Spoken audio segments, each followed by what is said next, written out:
নমস্কাৰ বন্ধু বান্ধৱীসকল আপোনালোক সকলোকে এক্সাম টিউটৰিয়েল ইউটিউব চেনেললৈ স্বাগতম জনাইছো আজি মই অসম হিষ্ট্ৰী 6 নম্বৰ পাৰ্টটো লৈ আহিছিলো ইয়াৰ আগত মই 5টা পাৰ্ট দিয়া হ'ল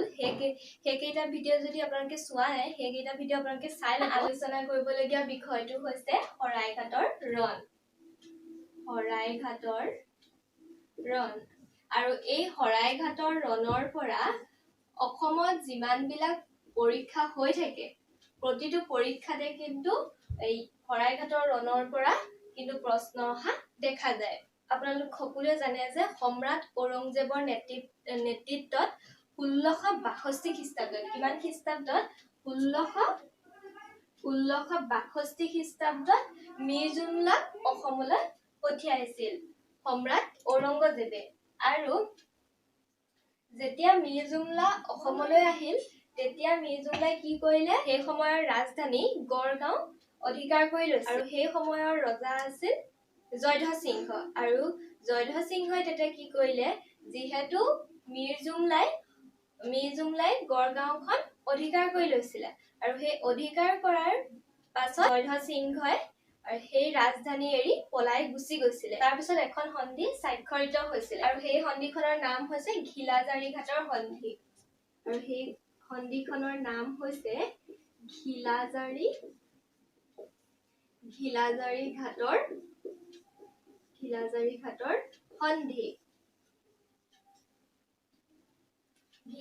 ঘাটৰ সন্ধি আৰু এই সন্ধিখন কিমান চনত স্বাক্ষৰিত হৈছিল মই ইয়াৰ আগৰ ভিডিওটোত জনোৱা আছে আপোনালোকে সেই ভিডিওটো চাই ল'ব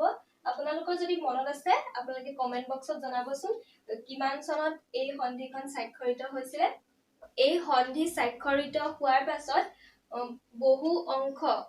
অংশ কিন্তু মোগলৰ অধীনলৈ গুচি যায় আৰু তাৰ পিছত কি হ'ল জয়ধ্বজ সিংহৰ মৃত্যু হৈছিল আৰু জয়ধ্বজ সিংহৰ মৃত্যুৰ পিছত তেওঁৰ দদায়েকৰ পুতেক চক্ৰধ্বজ সিংহ ৰজা হয় আৰু চক্ৰধ্বজ সিংহ 1663 খ্ৰীষ্টাব্দত ৰজা হৈছিল কিমান খ্ৰীষ্টাব্দত 1663 খ্ৰীষ্টাব্দত আৰু 1663 খ্ৰীষ্টাব্দত যেতিয়া চক্ৰধ্বজ সিংহ ৰজা হৈছিল আৰু ৰজা হোৱাৰ পাছত আহোম আৰু মোগলৰ মাজত পুনৰ এক যুদ্ধ আৰম্ভ হৈছিল আৰু সেই সময়ত ঔৰংজেবে কটকী কেইজনমানক অসমলৈ পঠিয়াইছিল আৰু সেই কটকী কেইজনে পৰাধীনতাৰ চিন স্বৰূপে তেওঁলোকে কি কৰিছিল এজোৰ কাপোৰ তেওঁলোকে লগত লৈ আহিছিল আৰু সেই কাপোৰযোৰ তেওঁলোকৰ সন্মুখতে পিন্ধিব লাগে বুলি কোৱাত চক্ৰধ্বজ সিংহ অপমান বোধ কৰিছিল আৰু এই অপমান দেখি গোহাঁইৰ নেতৃত্বত লাচিত বৰফুকনক সেনাপতি পাতি গুৱাহাটীত মোগলক আক্ৰমণ কৰিবলৈ পঠিয়াইছিল 1667 খ্ৰীষ্টাব্দত কিমান খ্ৰীষ্টাব্দত 1667 খ্ৰীষ্টাব্দত লাচিত বৰফুকনৰ নেতৃত্বত অসমীয়া সেনা গুৱাহাটীলৈ ৰাওনা হৈছিল নৱেম্বৰ মাহৰ 4 তাৰিখে অসমীয়া সেনাই ইটাখুলি দুৰ্গ আক্ৰমণ কৰিছিল আৰু ইয়াৰ অলপ দিনৰ পাছতে মানাহ নদী পৰ্যন্ত সমগ্ৰ ৰাজ্যখন কিন্তু আহোমৰ অধীনলৈ গুচি আহে আৰু এই কথা ঔৰংজেবে গম পোৱাৰ লগে লগে কি কৰিলে ৰামসিংহক অসম আক্ৰমণ কৰিবলৈ পঠিয়াই দিলে আৰু মোগলৰ এই অভিযানক দেখি লাচিত বৰফুকনে কি কৰিলে একে ৰাতিৰ ভিতৰতে শৰাইঘাট কোঠৰ চাৰিওপিনে গড় নিৰ্মাণৰ আঁচনি ললে আৰু এই আঁচনিৰ দায়িত্ব দিছিল তেওঁৰ মোমায়েকক কাক দিছিল তেওঁৰ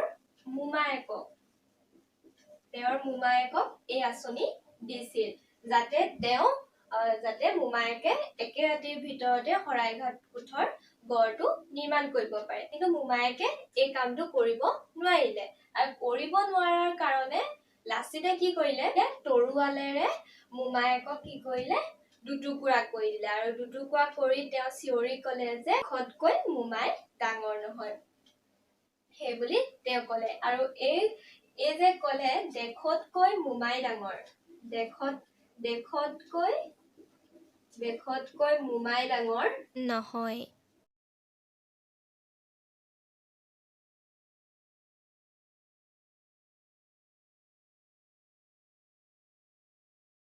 আখাৰ কোনে কৈছিল আপোনালোকৰ পৰীক্ষাত আহিব পাৰে আপোনালোকে এটো মনত ৰাখি থব মাজৰ পৰা প্ৰশ্নসমূহ বেছিকৈ আহে হেতু কাৰণে আপোনালোকে যিকোনো টপিক পঢ়োতে ভালদৰে পঢ়িব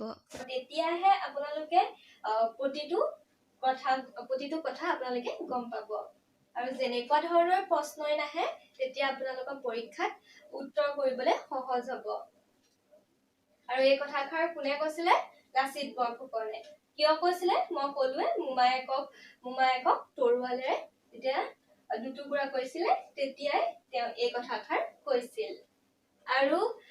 মোমায়েকক যিহেতু লাচিতে দুটুকুৰা কৰি কাটিলে তৰুৱালে আৰু হেয়া দেখি কি কৰিলে বনুৱাসকলে কি কৰিলে ভয়তে একে ৰাতিৰ ভিতৰতে গড়টো নিৰ্মাণ কাৰ্য সম্পন্ন কৰিলে আৰু এই যে গড় যে নিৰ্মাণ কৰিলে আৰু এই গড়ৰ কথা ৰামসিংহই গম পাই কি কৰিলে তেওঁলোকে কি কৰিলে ৰামসিংহ আৰু তেওঁৰ সৈন্যবাহিনীয়ে কি কৰিলে এই গড়ৰ ভিতৰত সোমোৱাৰ চেষ্টা কৰিছিল কিন্তু তেওঁলোকে সোমাব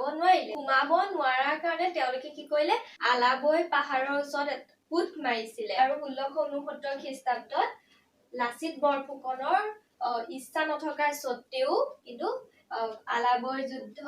চক্ৰধৰ সিংহৰ আদেশত আলাবৈ যুদ্ধ সংঘটিত হৈছিল আপোনালোকৰ পৰীক্ষাত আহিব পাৰে যে আলাবৈ যুদ্ধ কেতিয়া সংঘটিত হৈছিল আলাবৈ যুদ্ধ কেতিয়া সংঘটিত হৈছিল কিমান খ্ৰীষ্টাব্দত 1669 খ্ৰীষ্টাব্দত আৰু এই আলাবৈ যুদ্ধত এদিনতে 10,000 সৈন্য অসমীয়া সৈন্য নিহত হৈছিল কিমান সৈন্য নিহত হৈছিল 10,000 অসমীয়া সৈন্য নিহত হৈছিল আৰু এই যে 10,000 অসমীয়া সৈন্য নিহত হ'ল আৰু এই নিহত হোৱা দেখি চক্ৰধৰ সিংহ শোকত ভাগি পৰিছিল আৰু শোকত ভাগি পৰি তেওঁ 1669 খ্ৰীষ্টাব্দতে তেওঁৰ মৃত্যু হৈছিল তেওঁৰ শেষৰ ফালে 1669 খ্ৰীষ্টাব্দৰ শেষৰ ফালে চক্ৰধৰ সিংহৰ মৃত্যু হৈছিল আৰু 1669 খ্ৰীষ্টাব্দৰ শেষৰ ফালে যেতিয়া চক্ৰধৰ সিংহৰ মৃত্যু হ'ল মৃত্যু হোৱাৰ পিছত চক্ৰধৰ সিংহৰ ভায়েক